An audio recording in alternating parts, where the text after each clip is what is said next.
Hi Lindsay, it's Monday, November 10th, and I'm going to talk to you about movies. In your last video, you sort of poked fun at me for saying that the only thing I didn't really like about the town was some of the shots, and it's completely true. I mean, the one thing I thought when I walked out of that movie was I disagree with a lot of the shot choices in it. But as an aspiring director who hopes to shoot her first feature in less than 2 years, it's kind of my job to pay attention to stuff like that.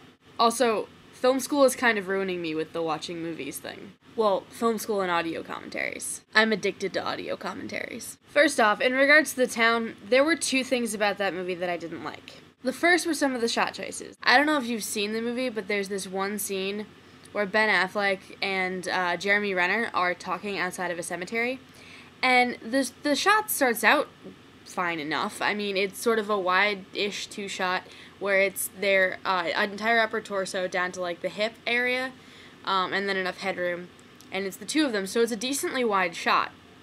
And then all of a sudden, mid-conversation, it jumps to a dramatic close-up.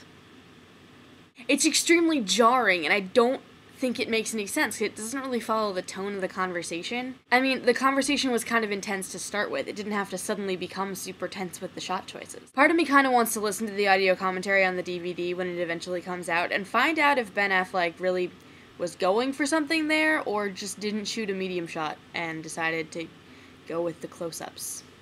The second thing I didn't like, Blake Lively's accent. Now, I read in the trivia for the movie on IMDb that her accent was apparently so authentic in her audition that Ben Affleck, who is from Boston, asked her what part of Boston she was from. But if you ask me, during the movie, maybe it was just because everybody else's accents were so good, but she kind of sounded New Yorker, and it threw me. Now, I'm not from Boston, obviously, we're from the other side of the state, but I don't know, it just wasn't right to me, and maybe it's because I'm not from Boston, but it just didn't sound good. That was what I was thinking the whole time that she was on camera, was her accent's kind of weird. Now, with what you were saying yesterday in your watching movies and finding, like, getting into my mindset and finding problems with them, why did you pick the Blair Witch 2? I mean, Blair Witch 1, good movie, actually. I was actually kind of scared during that movie. And I'm pretty sure, I may be a little bit off in my numbers here, but I'm almost positive that that film, for every dollar they spent making it, they made $10,000. It's the second highest grossing film, like, profit margin-wise, of all time. I don't remember what the first one is. But the Blair Witch 2, don't get me wrong, I like bad horror movies. I mean, I make fun of them all the time, but they never scare me. And I never think of them as actual good movies. I'd like to do, like, actual film criticism, or possibly even defend some bad movies that I like. But I've used up a lot of time just talking about the town, so I'm making fun of Blair Witch 2. Maybe I'll defend some bad/good movies next time. We'll see if you give me anything good to talk about tomorrow. By the way, if you're looking for something to do in your video, why don't you try doing your punishment?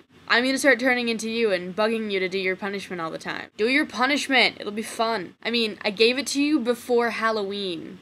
That means it's been 2 weeks. I did mine in 2 weeks, didn't I? Maybe 3 weeks? If you don't do it in a week, I'm gonna be mad. Anyway, I'm out of time. Bye!